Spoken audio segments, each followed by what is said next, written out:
What's up guys, it's Missy. I'm back with another SimCity Buildit video. Today we're going to be doing the walkthrough part 3 of the high level CoM. Now for those of you guys who watched walkthrough part 1 and 2, we left off right here. I was going to get saps going on and make those within the hour. I had those on a token, which I was able to get those completed. And we're just going to pick up right where we left off on that video. So, for those of you guys who have not hit that like and subscribe button, make sure that you guys do that. We are really close to like 1,800 subscribers, so that'll be awesome once we hit 2,000. Alright, now, if you're a high-level player, you're going to be playing a little bit differently, well actually a lot differently than a low-level player. So, make sure that if you are a low-level player, that you are not following this strategy. It's very, very important that you follow the high-level strategy. Most of my channel focuses on people who are doing the Missy's Building Guide and playing efficiently, but there's still a lot of players out there who are not doing the Missy's Building Guide or are not low level and need advice and help. So, that being said, if you are a high level player, make sure that you do take advantage of the high level videos that I have up. Anything that doesn't say high level is probably going to be a low level video. Okay, so right now, I had to take some downtime, as you guys remember, in walkthrough part 2 on those electrical, I believe is what I had to take the downtime for. So, you know, I would have been done with CoM a lot sooner. Now, here's the thing. A lot of people, that speed is an issue for, because they either go so fast that they make mistakes, but usually when they do that, it's because they're making mistakes anyways. So, basically, the rule of thumb is you want to go as fast as humanly possible when you can, okay? That way, if you do get hit with a downtime, you can actually take it and make the right choice. Whereas, what a lot of people do is they do one or the other. They either move so slow that they can't do the right choices because they're moving so damn slow they don't have time to finish the right choices. Or they go so fast, and by going so fast, they're making the wrong choices because they're just trying to go fast. You got to find somewhere in the middle where you're making all of the correct choices regardless of speed. So anytime you're moving, you're able to move quickly, do so, okay? Because you will likely be hit with downtimes between wars. Like, let's say that I got hit with like a 3600 legendary attack, and war just ended, right? You got to be careful just saying, oh, I'm just going to let that sit and continue on, right? The reason that you're moving quickly is so that if you do get hit with a downtime, you can afford that. That's 24 hours of downtime.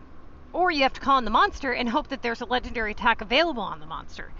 And some of those can be, what, 300-400 cash? I mean, that's ridiculous. Paying hundreds of cash to not even be sure you can finish your assignment. That's not right. You know what I'm saying? So making sure that, you know, you're going as quickly as possible, making all of the right choices, that is the rule of thumb. Now, sometimes it is the right choice to not take downtime. As long as that task is not blocking anything, you should be okay to take some other tasks and rotate in some low premiums as discussed in walkthrough part 1. Alright, so we finished the saps. I got 1600 on the keys. Now, at this point, I'm able to launch a VU task, get that taken care of. Now, I get pizza, 7 pizza. I actually prepped pizza in the fast food shop, because I knew that pizza is one that pops up quite a bit, and usually when it does come in, it's usually right around like 2,500 points. I don't usually get burger tasks very often. It's rare that I get ice cream tasks, so I went ahead and made pizza. It's also the more profitable item of the 3, right? Well, you know, depending on what you're buying, what you're making, of course. But burgers are not profitable to make. Okay, so made the pizza, let them sit for a while, was able to get this task done almost immediately. Then I got to launch 3. Okay, so I was able to obviously do that. That's the obvious choice. Collect in my 8,000 streak bonus. I get a delivery to Tokyo. 20, 40, 60 cash. Boom, going. That's done. Then I get hammers. I put those on a token because I had a couple of things before it and I wanted to get this shit done and going, and I honestly needed stuff from that store anyways for flights and all that. I have tons of overflow tokens, so what I did was I just threw a token on it, got that done almost immediately.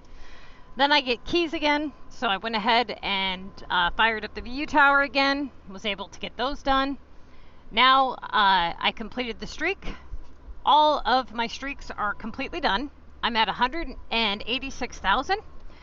Okay, so at this point I have a non-premium Paris that is the highest valued task in my list, and I have the electrical there that is 50 points lower.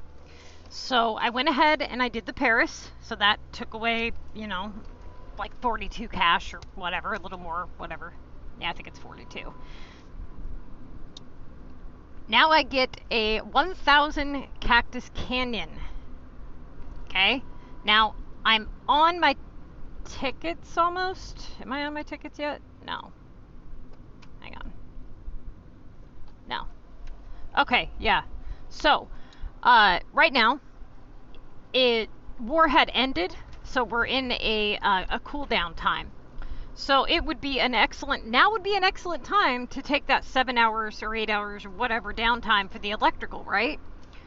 So I went ahead and I placed down all the electric and I took the downtime. There's no sense in me continuing to take less points when you look at how many days are remaining.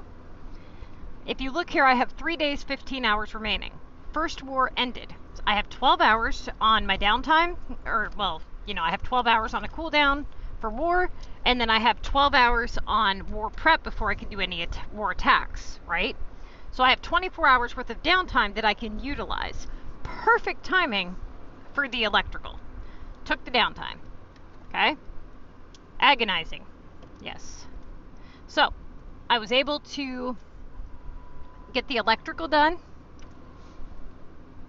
and I get Omega upgrade 3, which that is the obvious choice. I get upgrade war card 3,000, obvious choice, and I get delivery to London for 2,000, obvious choice, right? Highest one, best option. Now, I do this,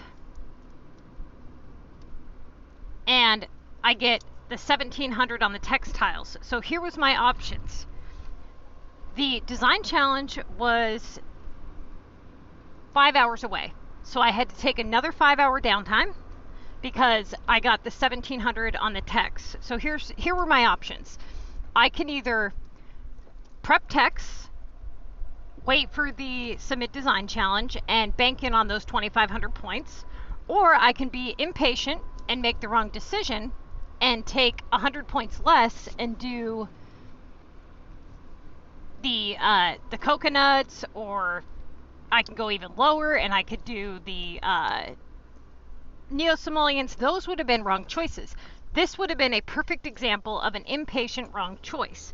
So even though I really wanted to get, you know, some stuff done, I really didn't have much choice here. So what I did was I had 3 hours that it takes to make the textiles. I had 5 hours until the design challenge opened. So what I did was I said, screw it. I'm going to go ahead and make some seeds, get all my shops re-prepped, and then within the hour I had prepped the textiles, so those were ready for pickup. And when the textiles came up, I let them sit, and I went and did my design challenge the moment I woke up this morning. I was able to get that done within 30 minutes or so, and I banked in on those 2,500 points. Okay, after that, I got the melons for 1,440. Now, I had the textiles sitting there, so I was able to pick those up and get that done immediately. Then I get launch VU for 2,000. So obviously that is my next choice. I get delivery to London, obvious choice. VU, 209,000 was my ending score, and I have done all my tasks. That is how you do a week as a high level player. Okay, so basically, if you look back through all of the videos and all of the screenshots, and this link will be posted up on our Facebook page so that you can view this album. If you carefully look through, as a high level player, you don't have to rotate as many low premiums as low level players do, right? Because you're able to do those upgrades and the higher tasks. That being said, you can almost always work your main place value. So if a lot of you guys have watched, you know, some of my previous CoM videos, you know that a CoM breakdown, you go through and you label your tasks no touch, main, rotatable. As a high level player, almost no task is considered no touch because you can do them all, right? They're all possible for you. They all bring some level of opportunity for you. About the only one that you wouldn't really do would be like a monster, right? So that being said, or coins is another one you usually don't do. That being said, most of the time, your list breakdown as a high level player looks more like main and rotatable. Anything below 2,000 points you mark as an R, and anything above 2,000 points you mark with an M. That being said, you always look at your main tasks first, right? Now, if you are seeing that a lot of your R tasks, your rotatable options, are of a low value, and they are considered to be premium, meaning they can be worth up to 3,000 points, that means that that possibility is completely eliminated by it sitting there, right? So knowing when to rotate in those low premiums so that you get better main tasks is the hardest part for a high level player. And it's really not that difficult to comprehend. Basically, whenever you end up in a situation where you get tasks like everything in your list is below 2,000 points, is when you want to rotate in your premiums. Okay, so usually the ones that have been sitting the longest or have the highest algorithm rate are the ones that you want to rotate in. For example, let's say that you have a 1,200 Latin versus a 1,000 delivery to Tokyo. Now, Latin is worth 200 more points, and it can be worth up to 3,600 versus the Tokyo can only be worth up to 3,000. The Tokyo costs cash, the Latin does not, right? So that's the rule of thumb for a high-level player. A low-level player doesn't do Latin tasks. They don't do upgrades. It coming back worth a high value would be even more problematic for them. So the delivery to London is the correct choice. You kind of see where, you know, you just got to look at what you know about each task and compare how it affects your game specifically as the level that you are. So when high level players watch low level tips, they make really bad choices. If you're a high level player watching low level CoM videos and you're rotating in an 800 chairs over a 1,200 Latin American home, you're making huge mistakes there. So make certain that you are watching the right videos, okay? Now, as a high level player, you shouldn't have to rotate in too many premiums during one round of CoM. I think I only had to rotate in, 3 at the beginning, and then I was able to work my main tasks for the rest of the contest. Now, the other thing is streaks. You start one streak, you get the 24-hour timer for the one streak. Don't start that streak unless you're ready to complete every task within that streak. One of the challenging things for me this week was that our war was ending in 1 hour and I had almost 2 full streaks left. So I basically busted my ass to get all the streaks done, and it paid off. I was able to get it done. But if, let's say, I was to not pay attention and I was to start the streak and then get hit with a war task right when war ends, I'm going to fail, right? Because it only gives me 24 hours in the streak to complete the task. It's 12-hour downtime and a 12-hour prep time. I would have failed, and I would have lost the bonus points and the points from the task. So, and the whole streak, you know what I'm saying? So, be very, very careful. I don't know your war schedule. You got to work your tasks around your regionals, another thing that a lot of people make mistakes of is they open up their regional HQ shipments to see when the timer is going to begin. The timer doesn't begin until you open the HQ. So if you haven't opened it in, a day or two, you know that it's ready to go. Okay, so right now, let's say I wanted to play CoM competitively next week. I haven't opened up any of my regional HQs besides one so far. That's the only one I had for this week was Limestone, right? I had 2 coins task for Limestone. I didn't have any other regional tasks. I had no regional HQ shipments, those ones, and I didn't have any of the coins ones. So I didn't open all 5 of my other regions. So I have one of 2 options if I wanted to play competitively next week. I can either open them all today to ensure that the 24 hours goes by while it's open, and then I believe it's 3 days until it opens again. That means it'll be ready by the next contest for me to open it up. If I wait until the day before the contest begins to open it up, it's not going to be ready by the time the contest begins. So I'm going to go to do a task and I'm not going to be able to do it. You have to always think 10 steps ahead, okay? A lot of being able to move quickly is prep, making sure that you have the right inventory that you need, making sure that your shops are prepped. I mean, look how much time I saved prepping the pizza and the electrical. I was able to predict both of those, just based on experience and knowing, the algorithm of the tasks. You can make pretty good predictions. You don't always get them, but if you do, hey, you shave off a lot of time. Just right at the beginning of the contest, I was able to shave out 7 hours. So that is a major help, having the right inventory, even though you're not doing VU repair for the task most of the time, you are doing repairs because you're doing launch, right? So making sure that you have all of those, making sure that you are always refreshing your building requirements, making sure you're keeping up on your regional shops. I highly recommend that you fill every regional shop with the longest regional item and have them all done by the time CoM begins.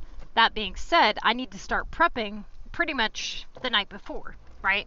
Maybe even the night a little bit before that, as it's about 30 hours or more of prep for all the motors to finish or all the robes. So actually it's even longer than that.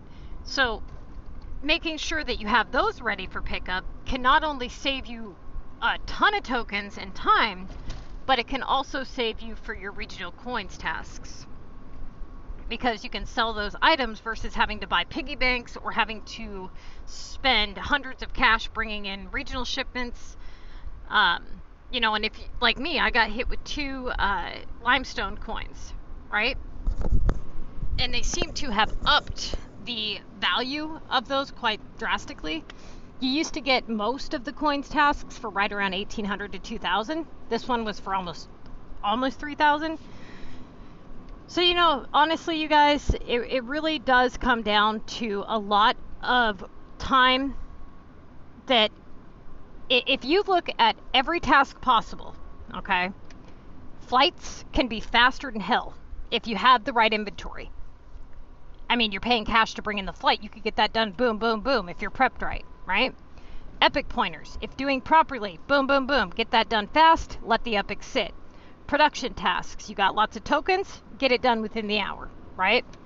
If you, the only thing that should make you have a setback is either a war downtime and you're unable to launch, or a factory task, in which you should constantly have something prepped in your factories and ready for pickup, especially as a high level player, okay? Because you have all 60 slots.